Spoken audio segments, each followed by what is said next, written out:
내 언약을 세우리니 너는 내 아들들과 내 아내와 내 며느리들과 함께 그 방주로 들어가고 혈육 있는 모든 생물을 너는 각기 암수 한 쌍씩 방주로 이끌어들여 너와 함께 생명을 보존하게 하되 새가 그 종류대로 가축이 그 종류대로 땅에 기는 모든 것이 그 종류대로 각기 둘씩 내게로 나아오리니 그 생명을 보존하게 하라. 너는 먹을 모든 양식을 내게로 가져다가 저축하라. 이것이 너와 그들의 먹을 것이 되리라. 노아가 그와 같이 하여 하나님이 자기에게 명하신 대로 다 준행하였더라. 아멘.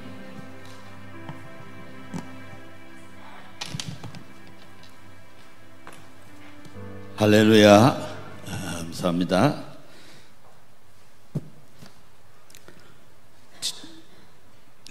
저는 옛날에는 아주 완벽주의였어요. 완벽주의는 다른 사람들을 아주 힘들게 합니다. 그런데 은혜를 좀 받고 나서는 물에 물 탄 듯 되는 대로 삽니다. 우리 애들 보고도 뭘 자꾸 뭘 해야 된다 이렇게 자꾸 이러면 강물이 흘러간 대로 바람이 부는 대로 되는 대로 살아라. 그래도 한평생이고 저래도 한평생이다. 근데 예수님만 똑바로 쳐다보고 지멋대로 살아라 이러면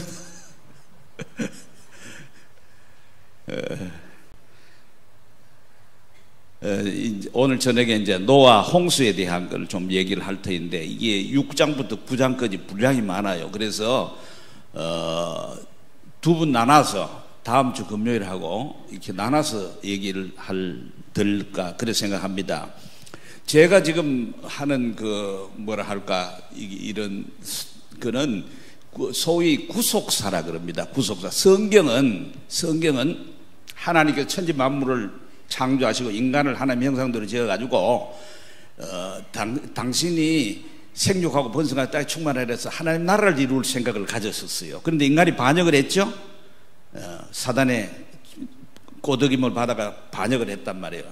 그래서 하나님 나라가 제대로 하나님 뜻대로 될 수 없는 상태에 처해 있을 때 하나님께서 이제 창세기 3장 15절에 내가 너와 뱀을 향해서 마귀를 향해서 여자와 원수가 되고 여자의 후손과 뱀의 후손이 이렇게 적개심이 일어나고 그러고 나서 여자의 후손 그리스도가 뱀의 머리 마귀를 쳐서 멸망시킨다. 그래서 거기 포로로 잡혀있는 사단의 마귀의 종로로 하는 우리를 건져내서 하나님의 사랑의 아들의 나라 주님 품으로 되돌린다. 이게 구원이에요. 그죠?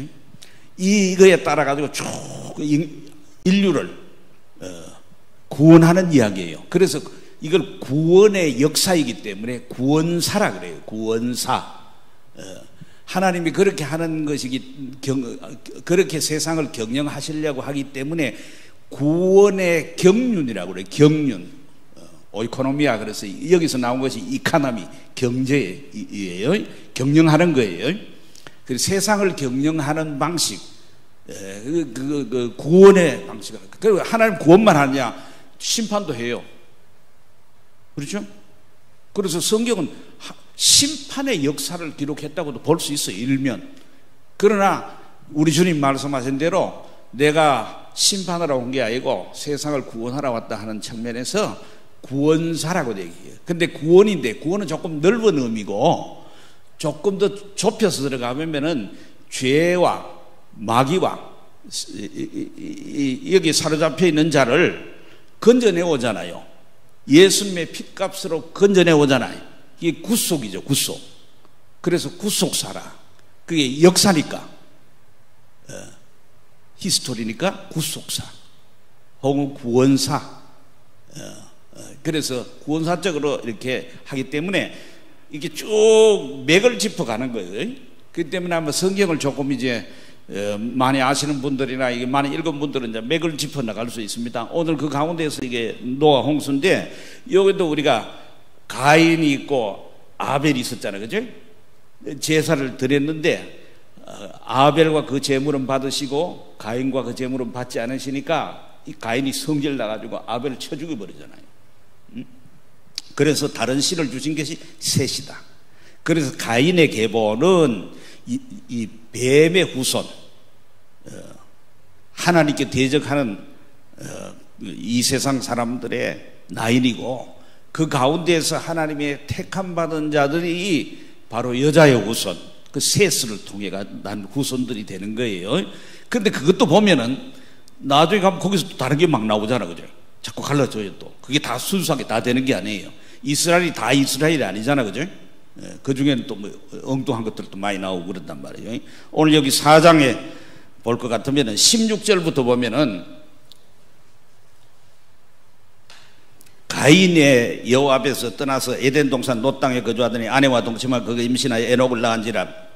가인이 성을 쌓고 그의 아들의 이름으로 성을 이름하여 에녹이라 하고 낳고 이런 게 나와 있어요. 그래가지고 거기에 이제 20절에 보면은 그 19절에는 그 아내를 벌써 둘 둬요.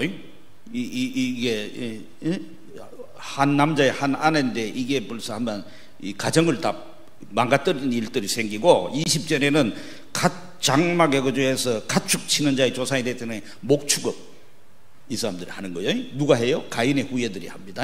21절에는 유발, 그는 수금과 퉁소 잡는 모든 자의 조상이니까 음악. 여러분 어지간한 건 다 가인이 다 해요. 그리고 또 22절에는 말이죠, 두발 가인은 그는 구리와 쇠로 여러 가지 기구를 만드는 했다고 그러죠. 그리고 이게 뭐예요? 기술 산업의 개발이 발전이라고 볼 수 있어요.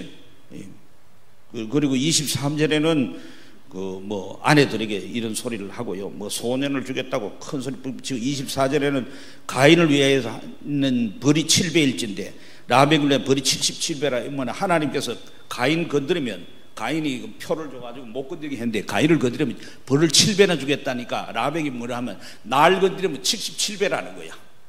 그러니 얼마나 이걸 흔히 제목을 붙이기를 검가라고 그래요. 칼의 노래란 말이야.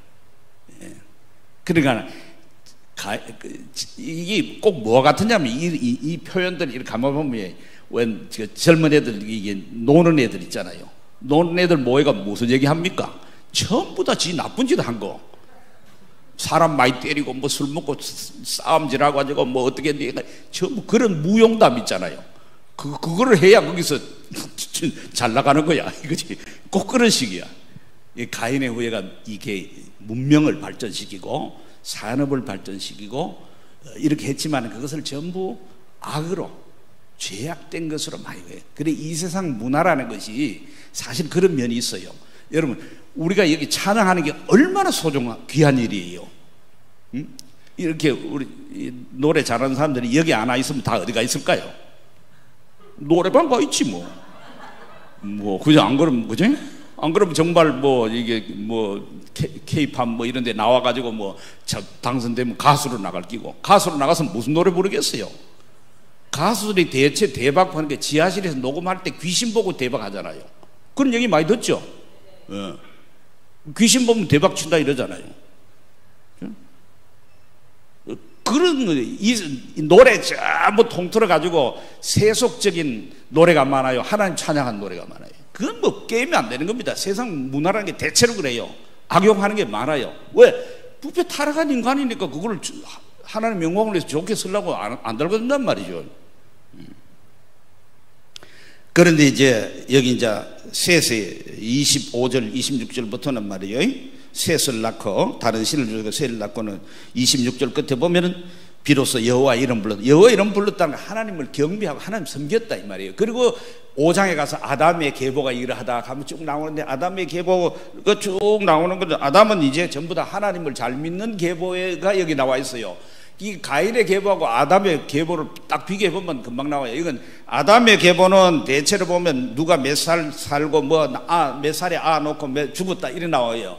가인의 계보는 그런 게 하나도 없어요. 몇 살 뭐 가지고 안 후에 몇 년 살았다 이런 게 없어요. 누가 그런 얘기했어요. 가인의 삶이라는 그 배보의 삶이라는 거는 뭐 연수 꼭 칠 거 하나도 없다. 뭐 맨날 죄 짓는 거 그걸 뭐 연수 많이 하면 뭐 하나. 그죠?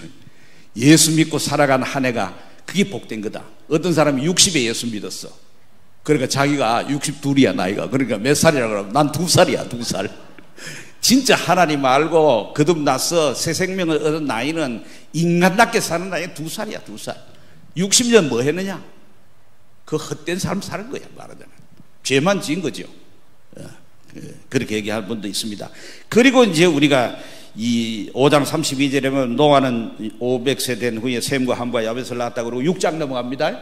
6장 넘어가면 사람이 땅 위에 번성할 그때에 그래서 딸들이 낳았다고 그리고 하나님의 아들들이 사람의 딸들하고 혼인을 해가지고 그래가지고 이게 5절 6절에 보면은 항상 악할 뿐이고 사람 지었으면 하나님이 한탄하고 이래가지고 물로 세상을 심판한다 하게 된다 이런 얘기가 홍수가 나게 된 그 배경을 설명하고 있습니다. 그죠?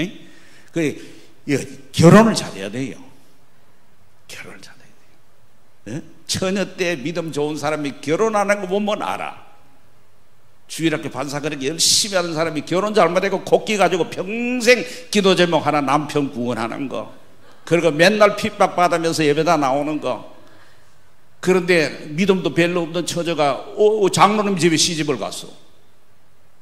이건 뭐 그냥 뭐 공 먹는 거야. 그죠? 기도가 사인기 있고 말이지. 그럼 얼마나 좋겠어요. 그지? 사단이 쓰는 방법 가운데는 이런 게 있어요. 혼인을 통해서 결국은 세속화되는 거예요. 그럼 어떻게 해요? 여자의 후손인 셋의 후손 말이죠. 이들이 결국은 하나님을 섬기다가 결국은 타락해서 뱀의 자손으로 들어가 버리는 거예요. 그게 딱 정해져 가지고 뭐 이렇게 아니란 말이에요. 그렇게 넘어간단 말이에요. 그러니까 어떻게 해요? 하나님께서 여자의 후손을 보내주시겠다고 했는데 전부가 다 타락하니까 이러다가는 여자의 후손에 씨가 남을 수가 없게 됐어요. 그러니까 어떻게 하겠어요? 하나님이 물로 세상을 다 쓸어버리겠다 한 거예요. 그게 홍수예요. 홍수 심판. 그죠? 홍수 심판. 그리고 노아의 노아 부르트에서 노아의 부부, 노아의 세 아들의 부부 8식구 그것만 방주를 지으라고 그 속에 들어가 살았습니다. 그죠? 노아는 당대의 완전한 자라고 그러고 말이지. 응? 그러니까 우리가 우리 노아를 쳐다볼 수 있나? 노아 같은 사람은 그래도 위로받아요. 노아도 나중에 구장에 가보면 어떻게 해요? 포도를 나무를 길러가지고 포도주를 실컷 쳐잡수시고 그래가지고 뻘거벗고 들어누워 있는 게야. 여러분 가운데 아무리 정신없어도 목욕탕 외에서 뻘거벗고 들어누워가지고 자식들 다 보는데 그런 사람이 있겠어요? 그게 노아의 모습이에요. 인간은 다 이런 거예요. 이런 게. 다윗? 하나님 마음에 합했다는 다윗 같은 사람이 요즘 청문회 나오면 공천 후보자도 안 들어갑니다. 그죠? 남의 마누라를 자기 밑에 부하 장군의 마누라를 그런 방법으로 빼앗고 말이지 그 남편을 전쟁터에 보내가 그렇게 죽여버리는 놈이 어디 있어요? 그게 뭐 세상에 그럴 것 같으면 그런 사람 누가 목사로 선배, 그런 사람 누가 대통령을 뽑아주겠어요? 그죠? 인간은 다 허물이 있습니다. 그래서 기도하시는 분들 해야 돼요. 방지일 목사님이라고 여러분 아시죠? 방지일 목사님 104세에 돌아가셨어요. 1907년에 평양에서 부흥운동이 일어났습니다. 여러분 잘 아시는 길선주 목사. 한국교회의 오순절 사건이라고 그래요. 진짜로 사도행전 2장이라는 대로 바람 소리 있죠. 그런 소리가 들렸다고 그래요. 그 기록들이 이제 선교사들이 본국에 다 보고를 하잖아요. 그런 자료들을 이제 뒤져보니까 그렇게 현상들이 나타난 거예요. 그때 조사로 있던 분이에요. 이 방지일 목사님이. 예? 그래가 중국에 선교사로 가. 아버지가 선교사로 갔는데 우리가 중국의 선교지를 어디 택했냐면 산동성을 택했습니다. 그리고 공자의 고향이잖아요. 왜 그걸 택했냐면은 우리는 이제까지 공자의 가르침을 가지고 우리가 살아왔다. 그러니 우리도 갚아야지. 뭘로? 예수 그리스도의 피 묻은 복음을 가지고 갚되 중국 대륙 그 넓은데 어디 갖다 갚을 거냐? 공자의 고향에 갑자, 그러니까 산동산에 들어간 거예요. 그러니까 아버지가 들어갔어요. 그리고 난 다음에는 이제 또 다른 사람도 들어갔습니다. 들어갔는데 참 선교라는 게 옛날엔 더 어려웠으니까 결국은 철수를 다 했어요. 그리고 이 방지일 목사님 미국 유학 숭실학교 나왔거든요. 옛날에 평양이 숭실학교 최고 아닙니까? 그죠? 거기 나와가지고 선교사들이 후원해가지고 미국에 유학 가도록 수속 절차를 다 밟아놨어요. 일주일인가 후면은 가게 돼 있어요. 그때는 비자 나온다는 자체가 하늘의 별따기예요. 그럴 때 선교사를 통해 그렇게 가게 됐단 말이에요. 그런데 선교부에서 뭐라고 요청했냐면, 박 목사님, 아버지의 대를 이어가지고 중국에 산동석에 선교사가 없습니다. 당신이 가면 좋겠습니다. 그러니까 이분이 기도해 보겠습니다. 그리고 일주일 기도하고 미국 유학을 포기하고 가신 분이에요. 그러다가 1957년에 중국이 공산화되고 오래 기다리고 거기 계속 머물러 있다가 할 수 없이 철수를 해서 한국으로 돌아와서 서울에 있는 영등포 교회 담임 목사를 했습니다. 그리고 은퇴하고 104세까지 사셨는데 엄청 오래 살았잖아, 그죠? 물론 노아에 비하면 뭐 아무것도 아니고 아담에 비하면 아무것도 아니지만 그래 살았습니다. 그래가지고 그분이 90몇 세까지는 휠체어를 타고 전 세계에 복음 전하러 다녔습니다. 예? 여러분도 90몇 세까지도 건강해가지고 복음 전하면 좋겠습니다, 그죠? 그런데 그 목사님을 누가 모시고 다녔냐면 후임 목사님, 영등포교회 후임 김 목사님 분인데 그분이 모시고 다녔는데 그분도 은퇴하신 원로 목사님이십니다. 원로 목사가 선배 원로 목사를 모시고 다녔어요. 가방 못직 하는 거 있죠. 가방 들고 다닌 거예요. 그리고 80세 된 목사님들이 매주 월요일마다 그 박 목사님이 성경 공부를 했는데 거기 와서 배웁니다. 멋진 삶이죠. 응?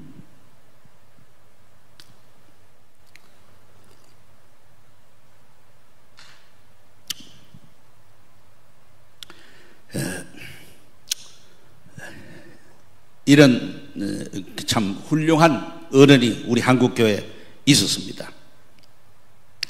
그 혼인을 통한 세속화가 이루어지고 나니까 이제 그 노아에게 방주를 만들라. 그래서 방주를 만들게 됩니다. 여러분 한번 생각해 보십시오. 방주를 만들어라 그래가지고 만드는데 이 방주가 크기가 얼마만 합니까? 축구장 길이에 1.5배라고 153m 정도로 봐요. 큐빗이기 때문에 조금 차이가 나는데 하여튼 그 정도예요. 폭이 한 20 몇 메다가 되고 높이가 15m 정도로 예상합니다. 큰 상자예요. 그걸 누가 요즘부터 뭐 조선소에 가서 만들면 시간 걸려 만들 수 있게 돈 들여가지고. 그런데 그거 만들려고 그러는데 사람들이 다 도와줍니까? 일당 주면 나와가 거둡니까?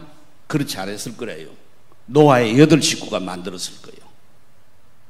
왜? 다른 사람들은 전부 웃고 조롱하고 박해하고 비웃고. 아니 그래 이 쨍쨍한 날에 방주를 만들어 세상이 물로 심판한다. 그러면 우리는 홍수라는 게 지금 개념이 있어요. 왜? 방글라데시도 홍수가 생기고 우리가 물난리 나는 걸 보니까. 그러나 이전까지 노아가 살았을 그 당시까지는 비는 왔지만은 그런 홍수의 사례가 없어요. 그러니까 이 세상을 물로 심판한다는 게 감이 안 잡히는 거예요.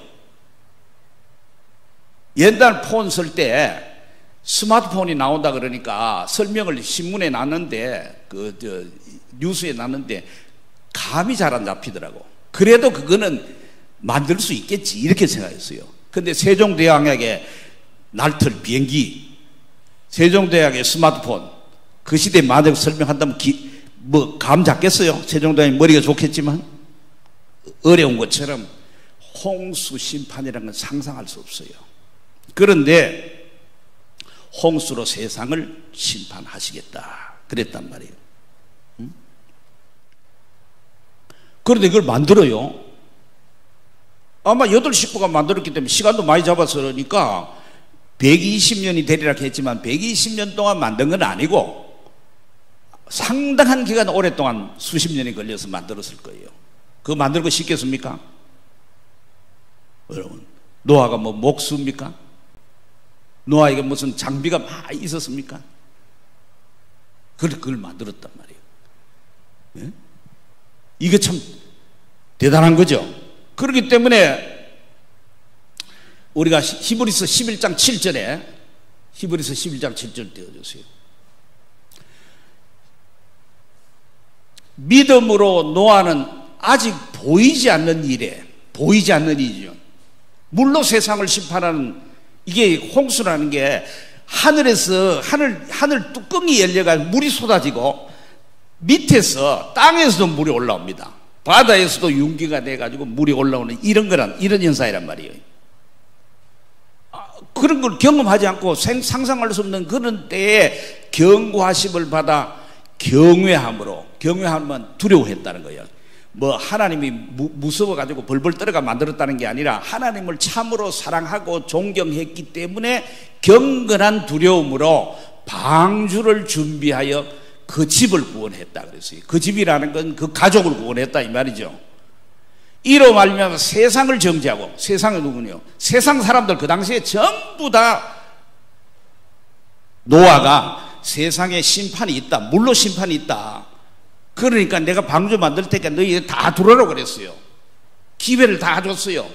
그런데 무슨 세상에 이렇게 비가 와서 세상이 물바다가 내가 다 물에 빠져 죽겠는가 하고 그 사람들은 대수롭지 않게 여긴 사람들을 결과적으로는 정죄당하게 된 거예요. 정죄하고 믿음을 따르는 의의 상속자가 되었느니라. 그래서 여기 중요한 낱말이, 이게 이제 히브리서 11장에서 노아의 그 행적에 대해서 이렇게 평가를 하고 있는 거예요. 믿음으로, 그래서 믿음으로 보이지도 않는 일에 대해서, 아직 보이지 않는 일에 경고하심 받다 그러세요. 히브리서 11장 1절에 믿음은 뭐라고 그랬어요? 보이지 않는 것의 증거라고 그래요. 실체라고 그랬어요. 그러니까 노아가 방주를 어떻게 만들었냐 생각하면 이런 거예요. 앞으로 홍수가 일어난다는 하나님의 말씀을 들을 때에 그 홍수가 일어나는 것을 사실로 받아들였습니다. 그리고 이 방주를 지으라, 큰 배, 상자 같은 배인데 이거를 만들면은 그 위에 뜨게 되는데 거기에 들어가면 산다 하는 하나님의 말씀을 들을 때 그것을 그대로 믿었습니다. 이게 지금 나타난 현상은 아니지만 앞으로 보이지도 않는 세상의 일이지만은 그게 그대로 실제적으로 이루어질 것을 보고, 믿음으로 보고 그걸 그렇게 한 거예요. 그래 안 하면 사람이 그거를 확신을 가지고 그렇게 계속해서 밀고 나갈 수가 없는 거예요. 그래서 자기 집 식구를 구원했다, 8명을 구원했다 그랬어요. 여러분, 여기에서 몇 가지를 우리가 좀 생각해 봅니다. 방주. 방주에는 배는 말이요, 이게 운행을 할 때는 거기에 이게 있죠. 앞에 돌리는 거 키 있죠. 이걸 잡고 돌리면 뒤에가 방향 키가 되잖아요. 이 키가 없어요. 방주에는 말하자면 자동차로 치면 운전대가 없다 이 말이에요. 그러니까 이거는 어디 운행하는 배가 아니고 이거는 바다 위, 이 물 위에 떠 있는 큰 상자 같은 배요. 키가 없다는 건 뭐냐면 하나님이 운행하시는 대로 운행한다 이 말이에요. 그게 방주에 들어가 살았는데, 방주가 뭐냐고 그럴 때 그것은 교회라고도 볼 수 있고, 그죠? 사실은 방주 자체가 교회라기보다는 거기 들어간 8식구가 하나님을 믿는 사람들인데 그 믿는 사람들이 모인 것이니까 그게 교회잖아요. 우리가 교회 정의할 때 뭐라 합니까? 예수 그리스도를 주로 믿는 사람들의 모임을 교회라 그런단 말이에요. 우리가 이거는 예배당이라고 그러지, 그죠? 이거는 건물이지, 그죠?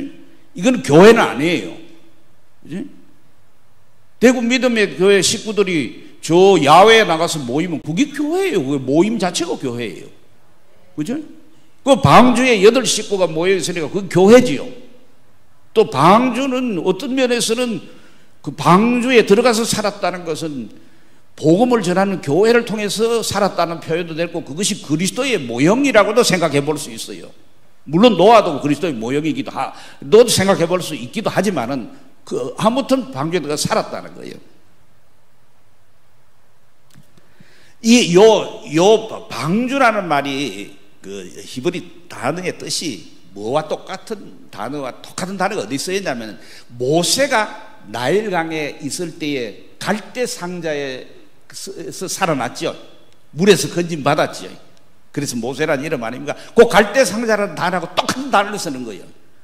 그러면서 우리가 성막에 언약궤가 있는데 그것도 같은 사이즈라고 같은 뜻으로 쓰여진다 이거였어요. 그렇게 생각을 해보면 우리가 충분히 그것이 우리를 구원하는 것이었다는 것을 알 수가 있는 것입니다.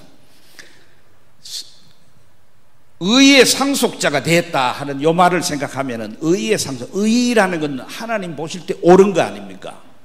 옳은 건데, 그것은 로마서 1장 16절 17절에 복음에는 하나님의 의가 나타나서 믿음에서 믿음으로 이룬다 그랬죠. 무엇에 하나님의 의가 복음에 나타나 있다 이랬어요. 복음에 나타나 있다.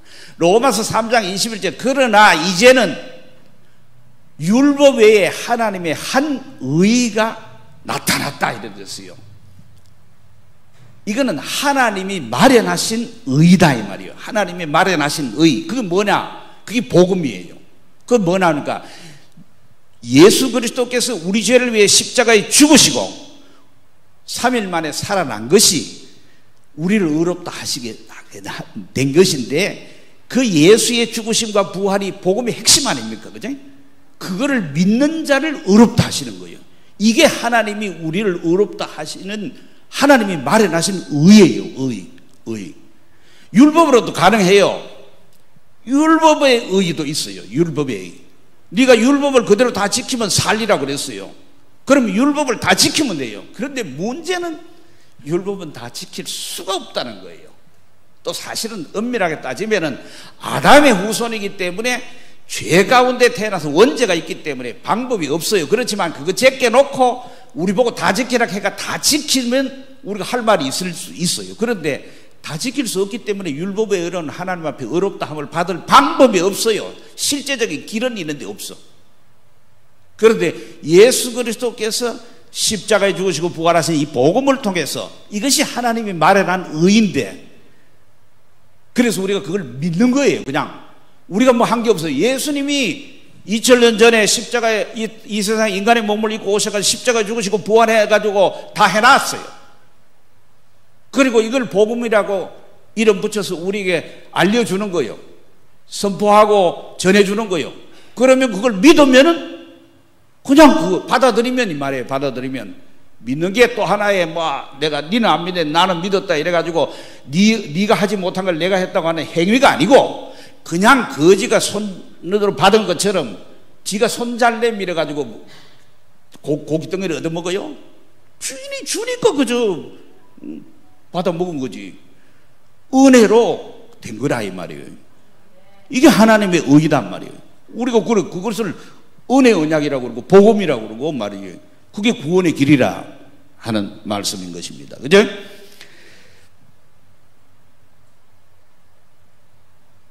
그래서 노아는 하나님으로부터 믿음으로 의롭다함을 받은 것입니다. 그죠?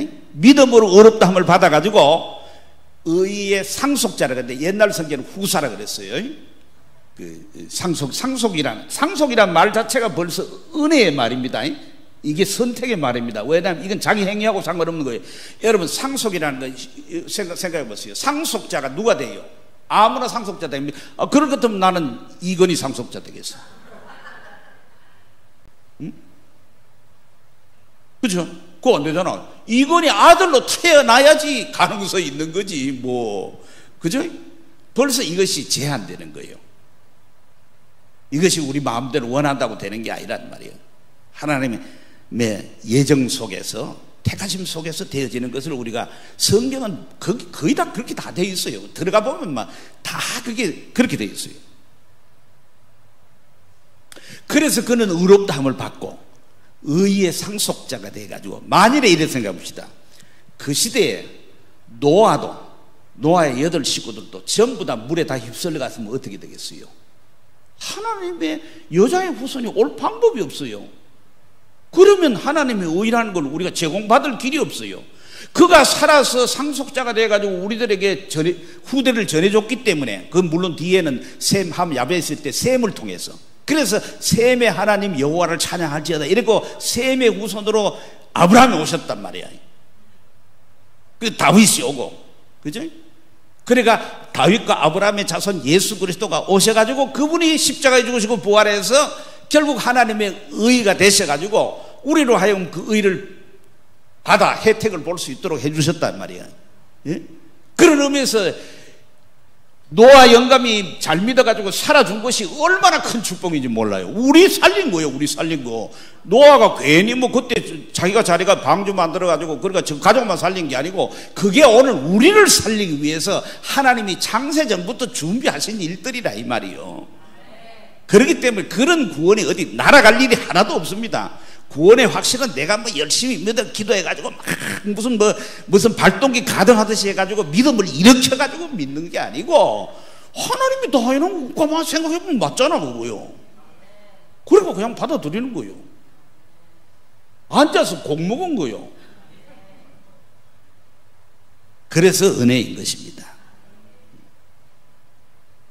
여기 6장 22절에 보면 노아가 그와 같이 하나님이 자기에게 명하신 대로 다 준행하였더라. 말은 다 준행했다가 한마디로 써놨지만 노아가 그거 할 때 얼마나 힘들었을까 생각해 보시죠.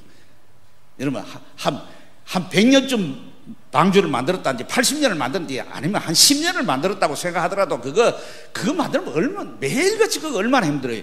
누가 도와주거나 하면 모르겠는데 전부 다 거역하고 대적하고 뭐 이거 방해하고 말이죠. 여론이 전부 다 나쁜 거요.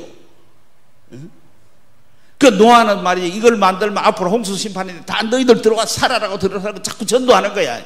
의의 전파로 전도하는데 그들이 안 받아들이고 욕하고 달가드는 거예요. 근데 얼마나 힘들어요. 그런데 그 순종했다고 그러니까 우리도 행해야 구원받는구나 이렇게 생각하면 안 됩니다. 우리 보고 방주를 만들어라고 그러면 우리가 방주를 만들어야지. 그런데 하나님 우리 보고는 안 했잖아. 우린 만들 필요 없어요. 노아는 방주 만들어라고 만드는 거고, 그죠? 물로 세상을 심판한다 그러니까 방주를 만들어가 들어가면 산다. 너 가족만 들어가 사는 게 아니라 누구든지 들어가면 산다. 초청을 다 해놨단 말이에요. 그래서 다 거절했단 말이에요. 가족들만 들어가 사는 거예요. 그래서 들어간 사람만 사는 거예요. 그리고 방주는 말이에요. 들어가고 난 다음에 어떻게 해요? 보면은 말이에요. 하나님이 문을 탁 닫아버려요. 나중에 문 닫는 건 하나님이 해요. 이젠 더 못 들어온단 말이에요. 정해진 때가 있단 말이에요. 언제나 우리 주님이 재림하실 그때 직전까지만 우리가 믿을 수 있어요. 주님이 재림하고 나서는 그때는 가가지고 마누라 다리를 붙잡아도 소용없어요. 그럴 기회도 안 주어지겠지만은 다 그때밖에 없어요. 우리는 그때까지도 안 가요. 언제?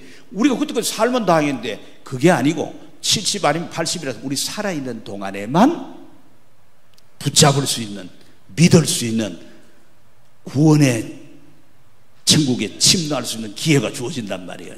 아무 때나 주어지는 게 아니에요.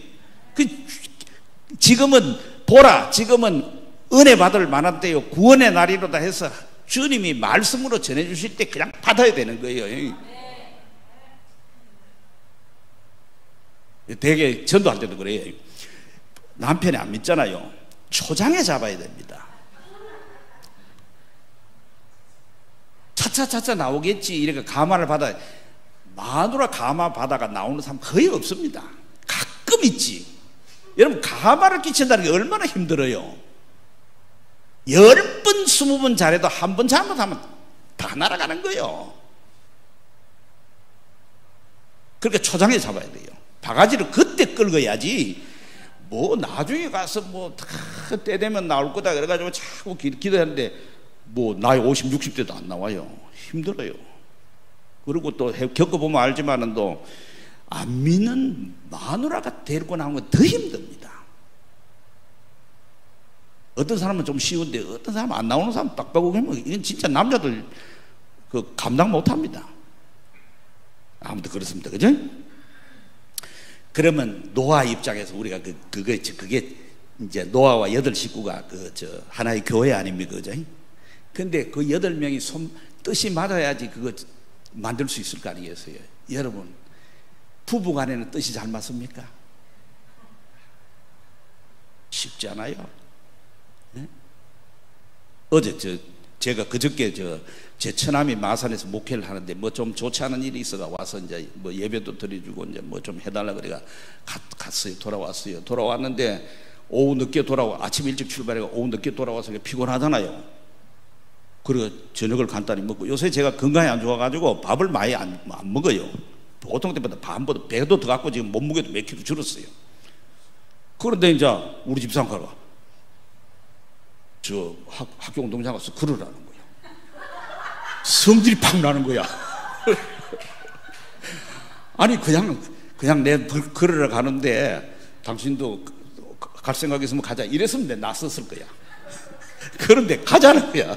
그래 내가 성질 나가지고 안 간다 그런 거야. 그랬더니 뭐라고 그러는 하니까 영을 따라 살아야지 육을 따라 살면 이런 말은 맞지, 진리지. 그런데 그게 또 더 속이 상한 거야. 그런데 앉아가 있어도 좀 찜찜하긴 하더라고. 나가는 게 맞기는 맞는데 성질이 나가지고 안 나가니까. 그래가 갔다 오더니만은 그러더라고. 내가 아까 너무 심한 말해서 그렇다고 뭐 이렇게 또 사과를 하더라고. 그래서 내가 또 나도 또 잘못한 게 있으니까 그랬는데, 전에 생각할 때는 그랬어요. 젊을 때 목사가 됐을 때는 한 70쯤 은퇴할 때 좀 성자가 돼 있을 것이다.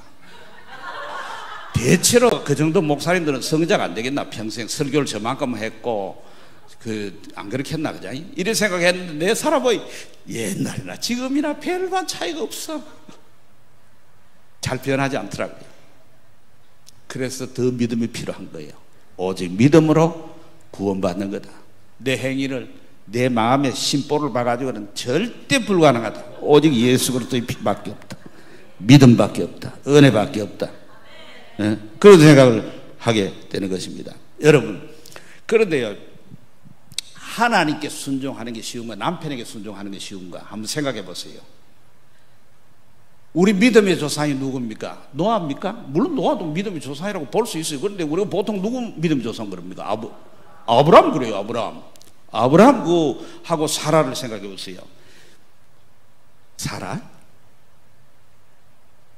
사라가 아브라함이 이게 가나안 땅에 가가지고 기근이들은 이집트 가죠.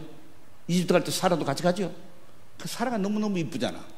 나이가 65세였는데 요새 전엔 잘 이해가 안 됐어. 아무리 이제 애국 같은 그 강대국에 수많은 미인이 20대 30대가, 옛날엔 20대 30대 10대 돼 뭐 시집가고 다 이럴 때인데, 그런데 65 먹은 할망구가 뭘 이쁘면 얼마나 이쁘다고 생각했는데, 요새는 보니까 미스 그 대회 있죠. 그 연령 폐지해 버렸죠. 70대 할머니가 나오더라고. 이야, 그걸 보니까 가능하겠구나. 성경을 그대로 믿어야 되는데 성경을 믿기보다도 그걸 보니까 아무도 그런 생각됐어요. 그래가지고 그게 콧날이 오똑했을 거고, 그죠? 눈은 정말 빛이 나고 입술은 앵두 같았을 거고 얼굴은 전부 너무 이뻤을 거예요, 그죠?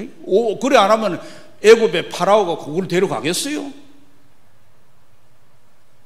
그래가지고 참 사라는 정말 위험한 고비를 넘겼잖아요. 하나님이 간섭하신 거. 왜? 여자의 우선이 거기서 날 거기 때문에 봐준 거지. 그게 뭐 다른 이유가 하나도 없어요. 그래가지고 한 재물 얻어가 돌아왔죠. 그래가 그 재물이 너무 많아가지고 가축대가 너무 많아가 롯하고 막 초지 때문에 다투니니 갈라서잖아요. 다 양보해도 하나님이 그를 통해서 메시아가 오기 때문에 이 땅을 다 주겠다 한 거예요. 뭘 잘해가 그런 거 아니에요. 거기까지는 사라가 이해할 수 있을 거예요. 그런데 창세기 20장에 보면 아비멜렉 왕에게 있을 때도 똑같은 일을 해요. 그때 이래 끝지 않겠어요. 애굽에 갔을 때는 네가 내 여동생이라 해라. 그래 마누라를 하면 네는 데리고 가고 난 죽일 기다. 나를 봐서라도 내 여동생 해다오. 네 사실 이복 여동생 아이가. 우리 거짓말 하는 게 반중 거짓말이니까 하얀 거짓말 아이가. 그러니까 뭐 명분도 있고 하니까 그래 했단 말이야. 그런데 아비멜렉에게 또 거짓하는 거야. 여보, 지난번처럼 너희 동생을 해자. 그걸 뭐 어떻게 팔아먹겠다는 거지 뭐. 응? 그걸 가지고 사라가 그러면 어떻게 해요? 요즘 같으면 북한의 탈북자들 하는 말로 기사대기 탁 날린다 하대요. 그런데 어떻게 했어요? 순종한 거예요. 순종한 거. 이거를 베드로전서 3장에 아내들아 남편들을 할 때 사라가 아브라함을 주라 해서 그랬어요. 하나님의 대역이란 말이에요. 여러분, 여성도님들, 남편이 어떨 때는 보면 대단한 것 같아 보여. 내보다 훨 낫다 싶어요. 근데 어떨 때 보면 영 아니야. 우리 집 아들 같아. 그죠? 그럴 때 있다고요. 시근이 저거밖에 없나? 저렇게도 안 돌아가나? 내보다 못하다 싶을 때 있다. 응? 그런데 왜 주라고 그래요? 사라는 그런 머리 안 돌아갑니까? 사라는 그런 콧대가 높다 했지요. 콧대가 높은 여자요. 얼마든지 그럴 수 있는 거예요. 응? 그런데도 주라고 하고 순종했다 그랬어요. 이게 사라의 믿음이에요. 왜 그랬습니까? 자기 남편이 자기의 머리로 세웠다고 하는 건 누가? 하나님이 세웠다. 하나님의 권위 때문에 그런 겁니다. 여러분, 새로운 목사님을 모신다 그러니까 제가 팁을 하나 드릴게요. 저는 목회 40년 정도 하는 동안에 산전수전 공주전 다 겪었습니다. 교회에서 쫓겨도 나왔습니다. 교인들에게 불도 큰 물이 나서 KBS 공중파를 한번 타봤습니다. 예배당 불내가. 이런 목사는 잘 없을 거예요. 근데 보니까 복을 우리 예수 왜 믿어요? 예배당 왜 된 거예요? 복 받으려고 된 거지. 복 받으니까 복 받는다고 그러니까 기복신앙 생각하는데, 우리 찬송은 뭐 부릅니까? 복의 그는 강림하사 만복의 그는 하나님. 모든 좋은 복, 좋은 건 다 빛들의 아버지 되신 하나님으로부터 오는 거예요. 구원의 복 하나님 주시죠. 이 세상 사는 동안에는 우리는 먹어야 돼요. 입어야 돼요. 가정도 잘 돼야 돼요. 자식도 잘 돼야 돼요. 세상 사는 동안에는 그게 필요해요. 천국 가서는 필요 없지만은 형통함의 복이 우리에게 필요하단 말이에요. 그 복도 받으면 좋잖아요. 별로 아멘 하는 사람 적은 거 보니까 딴 사람 별로 안 받아도 되는 모양이다. 그럼 뭐 마음대로 하세요. 자기 믿음대로 되면 되지. 뭐 어떡하겠어요. 그죠? 그러니까 반사 말이야. 이게 잘 되려 어떡하냐. 난 이게 개는 가져 피해라고 생각하고 그런 얘기를 듣지만 그냥 들으세요. 뭐 한적기를 흘렀대요. 목사를 건드리지 마세요. 목사가 무서워서가 아니고, 여러분 똥이 무서워서 피합니까? 목사가 똥이라는 말은 아닙니다. 근데 똥이 무서워서 피합니까? 그거 밟아가 내 인생에 도움이 안 되니까 그렇지. 그거를 먹어서 옛날에 약이 없을 때는 똥을 먹기도 했어요. 그때는 먹어야 돼. 그죠? 내 병 나술라고. 그러나 그걸 말아 밟아요. 피해가야지.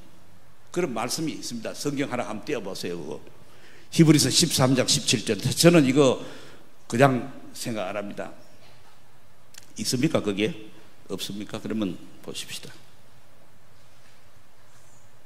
너희를 인도하는 자들에게 순종하고 복종하라. 여기 두 개 나왔어요. 순종, 복종이라는 건 뭡니까? 군대에서나 쓰는 말이에요. 그죠? 엎드려 뻗치라고 하면 뻗치는 거예요. 그냥 순종하고 복종하라. 그들은 너희 영혼을 위하여 경성하기를 자신들이 청산할 자인 것 같이 하느니라. 그들로 하여금 즐거움으로 이것을 하게 하고 근심을 하게. 절대 걱정 끼치지 마세요. 물론 목사님이 잘못할 때 이단으로 가자는데도 걱정 근심 안 하고 잘 갑시다 이럴 수는 없잖아. 그때는 말해야 돼요. 그죠? 그 밖에는 인도하는 사람이 목사일 수도 있고 셀 리더일 수도 있고 장로님일 수도 있고 가정의 가장일 수도 있어요. 누구든지 간에 그들이 하나님 말씀대로 바르게만 한다면은 그럴 때는 절대 그 걱정 근심하면서 하게 하지 마세요. 기분 좋게 하게 하세요. 저는요 개인적으로 제가 제 비리를 다 들춰내는데 교회에서 잘못해가 재판받아가 벌도 받았어요. 6개월 설교를 정지당해 봤어요. 그건 목사에게 큰 벌입니다. 6개월 설교 6개월 큰 벌입니다. 그래 나도 막 그때는 성령이 충만한 게 악령이 충만해가지고 막 다른 목사님에게 막 대들고 막 욕도 했어요. 선배들에게. 그러면 안 되죠. 당연히 안 될 줄 알지만 성질이 나니까 별 수 없더라고. 그래 나중에 이제 딱 깨닫고는 이제 정신이 제 정신이 돌아와가지고는 제가 4분 찾아가가지고 뭐 큰 건 아니고 들고 가서 딱 빌고 용서를 구하고, 응? 그리고 기도를 받고 돌아왔어요. 내가 왜 오늘 이런 얘기 하는지 모르겠는데 아무튼 그 왜 그래 했냐면 나는 내가 목사지만도 다른 사람 목사님에게 대해서 그게 후배든 선배든 딱 할 것 없이 절대로 내가 마음 아프게 안 한다. 내가 그렇게 하면 그 사람 기분 나쁘고 마음 아프잖아요. 그 사람은 용서할 거예요, 사랑으로. 그렇지만 난 내 할 바 한다. 그러니까 지금까지 절대로 아무리 기분 나빠도 다른 목사님들, 그것이 어떤 목사님들이 있는지가 난 그거 안 합니다. 왜? 내게 유익이 없기 때문에. 나도 내 자식이 잘 돼야 되잖아요. 우리 아버지가 학교 교장을 지냈습니다. 그리고 장로였고 신학교도 했습니다. 물론 지방의 신학교 했지만은 그래가지고 아들이 목사니까 이제 가끔 가게 되면은 아버지가 아들 왔으니까 뭐 얘기하면 뭐 하겠어요. 가족 얘기도 좀 하고는 그 다음에 맨날 교회 얘기하는 거야. 교회 얘기하면 뭐 합니까? 맨날 당회 얘기해요, 당회 얘기. 그리고 목사님이 어떻고 뭐 장로님이 어떻고 뭐 자꾸 그런 얘기 하더라고. 그러나 아버지 보고 어떻게 했어요? 그런 얘기 하지 마시라고. 그냥 그런 거 있으면 기도하시라고. 기도할지 그 자꾸 할 거 없다고. 목사님이 생각이 짧아 그렇게 했겠습니까? 다 알아서 할 거 아니겠습니까? 그건 하나님이 알아서 뭐 필요하면 딴 데 보내면 보내고 뭐 알아서 막 다 하실 테니까 그건 하나님 영역에 맡겨놓고 그거 자꾸 뭐 아버지가 아무리 장로도 그거 하지 말라는 거죠. 그래 하면 나도 가가지고 다른 데 목회할 때 가면은 우리 교회 장로들은 맨날 그런다. 그럼 어떻게 할 거냐? 응? 그리고 한 번은 그랬어요. 제가 37에 첫 담임 목사가 됐거든요. 서울에 부목사를 또 왔어요. 그래도 교회가 시끄러운 교회에 왔어요. 그런데 51살 둘 동갑이야. 두 장로가 동갑이고 그 목사님도 51살, 셋이가 동갑이야. 근데 그 목사님 사임하고 이제 두 장로만 있는데 두 장로가 51살이니까 내보다 14살 많은 거예요. 그러니까 한 사람 가니까 막 집에 가니까 막 옛날 녹그릇 있죠. 그거다 막 밥을 고봉으로 해가지고 소고기국을 막 끓여가 주는데 그거 원래 잘 먹고 많이 먹습니다. 그런데도 많더라고. 그리고 또 한 번 또 여기 범은 노타리 그거 이제 제주가들이라고 옛날에 있었어요. 지금 없어진 것 같더라고. 근데 그거 데려가더니 또 식사를 딱 대접하고는 내가 김 목사, 네 앞으로 딴 거는 몰라도 11조 설교는 하지 마라. 내가 하늘 갈 때까지 이러더라고. 세상에 이런 장면이 있더라고. 황당하더라고. 그러나 처음 왔으니까 뭐 내보다 한참 뭐 나이도 많고 이러니까 그냥 뭐 그렇게 하겠다고는 안 했어. 안 했지만은 그냥 듣고 말아버렸어요. 그리고 나중에 막 힘들게 하더라고. 응? 그런데 보니까 사위를 딸이 참아요. 딸이 여러 딸이 있는데 참았는데 사위를 총신 나온 전도사를 사위를 보더라고.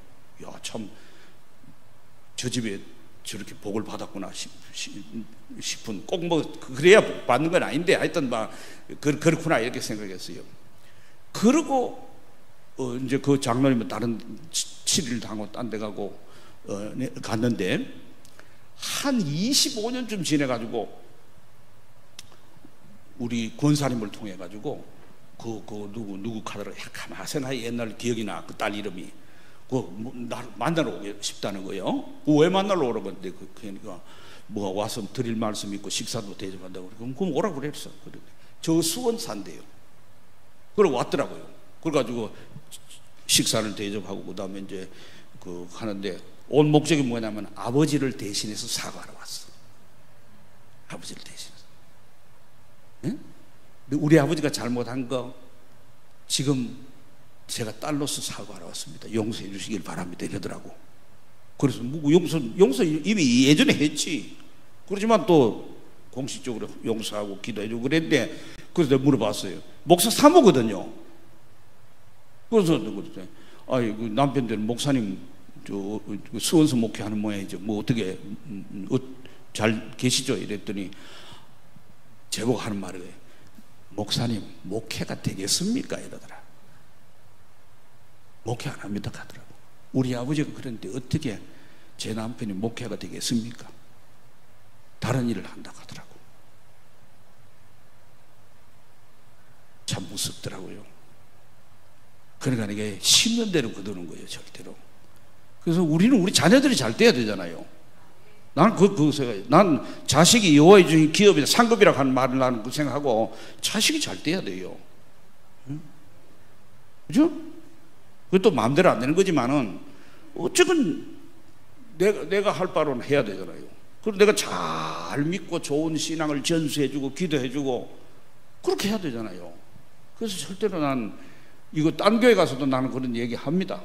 그러면 다음에 다시 안 청합디다. 뭐 안 청해도 한다. 나 내가 사람을 기쁘게 해라 하나님 기쁘게 해라 그렇죠. 하나님 하면 되겠지. 내 할 일 하면 되겠지. 그렇어요. 우리 이거 생각하면서 우리 교회에 주신 계명은 딱 하나입니다. 교인들에게 주신 계명이 뭡니까? 서로 사랑하라입니다. 서로 사랑하라. 여러분이 목사님을 사랑하고 여러분이 장로님을 사랑해야 돼요. 권사님을 사랑하고 또 우리 교인들은 그렇게 생각하면 이렇게 해요. 목사님은 교인들을 사랑하고 교인들은 목사님의 사랑을 받는 대상이지 사랑할 생각 안 해요. 사랑해야 됩니다. 그리고 이런 게 있어요. 이 우리나라 교회는 그래 안 해요. 목사님이 교인 신방하지 교인이 목사 신방하는 법 없어요. 그렇죠? 여러분 목사님 집에 이제 신방합니까? 목사님이 요즘 마음이 괴로우니까 신방합니까? 안 가지요. 그건 당연히 목사님 알아서 하든지 장로님이 혹 가서 위로해 주든지 이 정도지 교인들이 신방 안 갑니다. 그러나 서구의 교회는 신방 갑니다. 그러니까 안수 집사님이 가서 목사님을 긍휼의 사역이거든. 집사의 사역은 구제하는 게 긍휼의 사역 아닙니까? 목사님도 구제의 대상이에요. 긍휼히 여겨서 긍휼 사역을 하는 거예요. 가서 신방도 구제하려면 가서 형편 살펴야 되고 그저 물질적인 형편도 살지만 그 마음의 형편도 살펴야 되는 거 아니에요. 그러니까 하는 거예요. 자, 서구교회는 다 장로가 연한이 있어요. 우리나라만 거의 종신직이지. 종신직 한다 없어요. 우리나라 뿐이에요. 그리고 장로를 하는 일이 헌법에 다 있어요. 헌법에 오늘 왜 나올지 모르겠는데 헌법에 전부 영적인 상태를 살피게 돼 있어요. 그게 신방입니다. 그래서 장로님들이 2번씩 짝을 지어가지고 신방 다닙니다. 교인들을. 우리는 교회 목사님들이 장로님이 신방 다니는 거 좋아 안 해요. 괜히 가서 헛된 소리 할까 싶어가지고 목사님이 다 부교육자 되고 심하는데 그건 사실은 그렇게 돼 있어요. 신방을 그렇게 다 하는 거예요. 그래가 당회에 보고를 하는 거예요. 그게 한 달에 한 번은 신방당회라 그래가지고 교인들 상태를 보고해가 요거는 우리가 가서 신방을 해가지고 이렇게 살펴봤고 기도해줬지만 이건 목사님이 특별히 저 교인은 상담이 필요합니다. 목사님 상담을 해주시면 좋겠습니다. 하고 기도하는 그러고 한 번은 행정당회, 교회 일을 처리하는 거. 이렇게 돼 있어요. 그렇기 때문에 서로 섬기는 사역이에요. 이게 사실은 서로 섬기는 사역. 예? 그러니까 서로 사랑하라는 거는 목사님은 빼놓고 장로님은 빼놓고 서로 사랑하라. 우리끼리 아이고 서로 다 사랑해야 됩니다. 그죠? 내 몸같이 사랑해야 됩니다. 할렐루야. 그렇게 합니다. 금요일이가 조금 더 길게, 많이 길게는 안 합니다. 조금만 더 길게 하고, 주일날은 똑같이 적게 할게요. 오늘 물에서 구원받았죠. 물에서. 이게 뭘 얘기하냐면, 나중에 누가복음 17장, 그 성경 구절 한번 띄워줘요. 누가복음 17장에 신약 성경이 이렇게 설명해 놨습니다. 17장 26절부터 30절에 주님 재림하실 때의 양상을 설명한, 노아의 때에 된 것과 같이 인자, 예수님의 때에도 그렇다. 예수님이 다시 오실 때도 그렇다는 거예요. 뭡니까? 노아가 방주에 들어가던 날까지 사람들이 먹고 마시고 장가들고 시집가들이 홍수가 나서 그들을 다 멸망시켰으며, 그 다음에요, 또 롯의 때와 같으니, 롯 있죠, 소돔 고모라. 사람들이 먹고 마시고 사고 팔고 심고 집을 짓더니, 롯이 소돔에서 나가던 날에 하늘로부터 불과 여왕이 비오더라에 그들을 멸망시켰느니라. 인자가 나타나야 이러하리라고 그랬어요. 자, 이게 최후 심판이에요. 최후 심판. 물로 세상을 심판한 이 홍수 대심판은 앞으로 불로 세상을 심판할 최후 심판의 예고편, 말하자면 예표예요. 그렇죠? 그런데 그때 심판을 당했는데, 그 심판 당한 사람들의 숫자가 어느 정도 되셔, 여러분 생각하십니까? 얼마쯤 될까요? 10만 명? 5만 명? 예? 얼마나 될 것 같아요? 100만 명? 예? 어떤 목사님이 쓴 책에 보니까 있나서요, 홍수 이전 인구를 추정해보면 아담과 홍수 때까지 창세기 5장 족보에 하면은 1656년 한 가정에 6명의 자녀를 기준으로 해서 100년을 평균 세대로, 요즘 30년이지만 옛날은 길었으니까 100년 세대라고, 500년을 평균 수명, 그때는 900세도 살고 뭐 이렇게 많이 살았으니까 치면은 홍수 이전 인구는 대략 2억 3,500만 명 정도가 된다. 그래서 이거는 추산이니까 이게 맞다고는 볼 수 없어요, 정확하게. 그렇지만은 2억 명 중 2억 3,500이라고 했는데 하여튼 2억이라고 봅시다. 2억 중에 8식구가 살아남았다면은, 그래서 베드로서에 뭐라 그러냐면 겨우 8명이라고, 겨우 8명, 겨우 8명. 야, 참 기가 막힐 노들 아닙니까? 그죠? 저는 대구 믿음의 교회 식구들이 다 구원받기를 바라지만 절대 다 아는 여기서 구원받을 수는 없을 거라고 봐요. 확률적으로. 알고 있으면 가라지가 있는 거지. 목사님들은 다 구원받습니까? No. 장로님들은 다 구원받습니까? 안수 집사님, 권사님은 다 구원받습니까? 주일학교 교사님 구원받습니까? 셀리도 다 구원받습니까? No. 믿는 자만 구원받아요. 생각해야 돼요.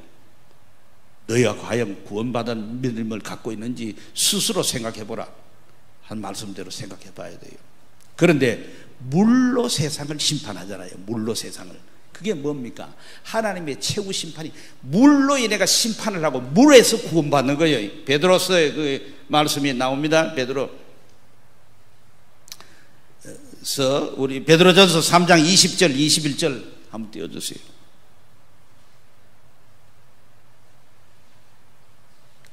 그들은 전에 노아의 날 방주를 준비할 동안 하나님이 오래 참고 기다리세요. 120년 참고 기다려준 거예요. 복종하지 아니하던 자들은. 노아가 여기 방주에 들어오면 산다고 얘기할 때 절대 그 말을 안 받아들였어요. 방주에서 물로만 구원을 얻은 자가 몇 명뿐이니 겨우 8명이라. 21절. 물은 예수 그리스도께 부활하심으로 말미암아 이제 너희를 구원하는 편이 곧 세례라. 물이 세례라는 거예요. 이는 육체에 더러운 것을 제하여 버리면이요 하나님을 향한 선한 양심의 강군이라. 그렇게 말씀했고, 이것이 로마서 6장 3절 4절을 찾아보십시다.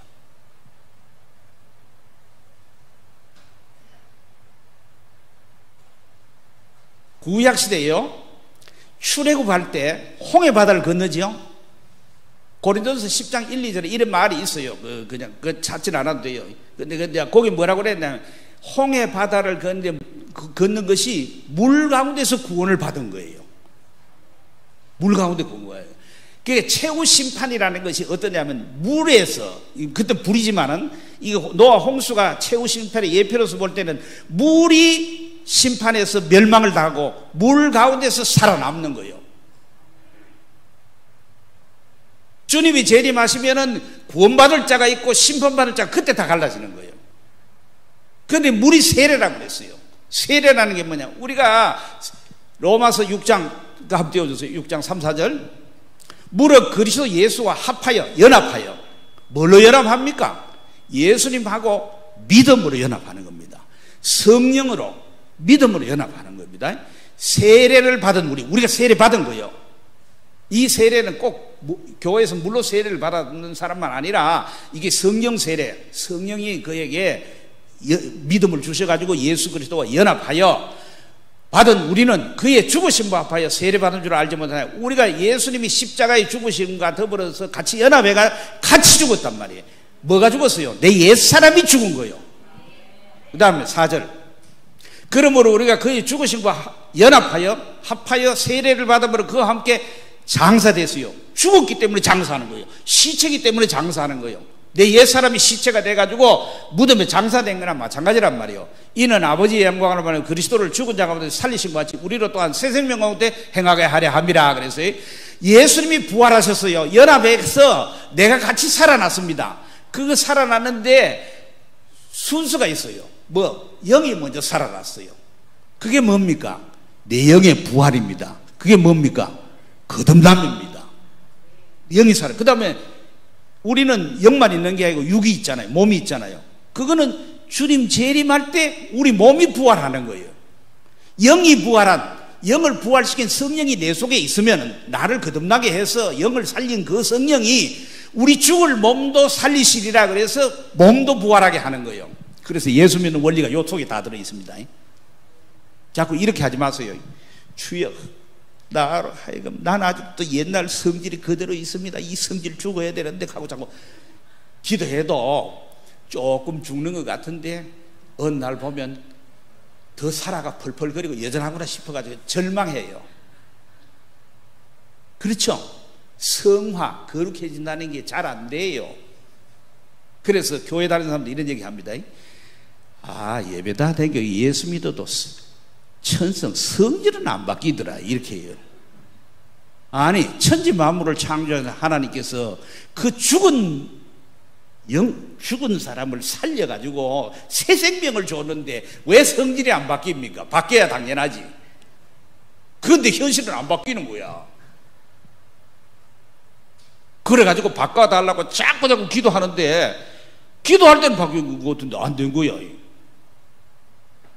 그러니까 뭐 아무리 집사는 잘 돼가지고 간증하는데 나는 해봐야 안 되더라는 거야. 그러니까 자기가 절망해요. 좌절해요. 그 비결이겠어요. 내 옛사람은 이미 십자가에 못 박혀 죽었습니다. 나는 예수 그리스도 부활했습니다. 새 생명이 내게 있습니다. 그래서 내가 죄 짓을 때 이거는 내 옛사람이 죄를 짓는 거예요. 죽은 그게 어떻게 또 꿈틀거려가지고 짓는 거예요. 죽었음을 선포하십시오. 죽었음을 선포하는 거예요. 그래서 죽었다. 응? 그걸 믿는 거예요. 그래서 이렇습니다. 우리가 구원을 얻는 것도 의롭다함을 받는 것도 믿음으로 되고 그 다음에 거룩해지는 것도 예수 그리스도의 십자가를 믿음으로 되는 것입니다. 그래서 믿음에서 믿음입니다. 믿음은 내가 처음에 회개하고 예수 믿어가지고 그때 필요하고 그 믿음을 그냥 살아가는 게 아니고 내가 거룩해지는 모든 것도 내가 예수의 십자가를 믿음으로 거룩해지는 겁니다. 믿음은 처음 믿을 때만 필요하고 계속 필요한 것입니다. 할렐루야. 응? 그래서 끝까지 믿음입니다. 우리가 믿음으로 사는 것입니다. 이 말씀 여러분 생각하시면서 여러분 우리 기도 제목으로 몇 가지 우리 찬송 부르고 기도하도록 그렇게 하십시다. 찬송가 180장 하나님의 나팔 소리 부르십시다. 하나님의 나팔 소리.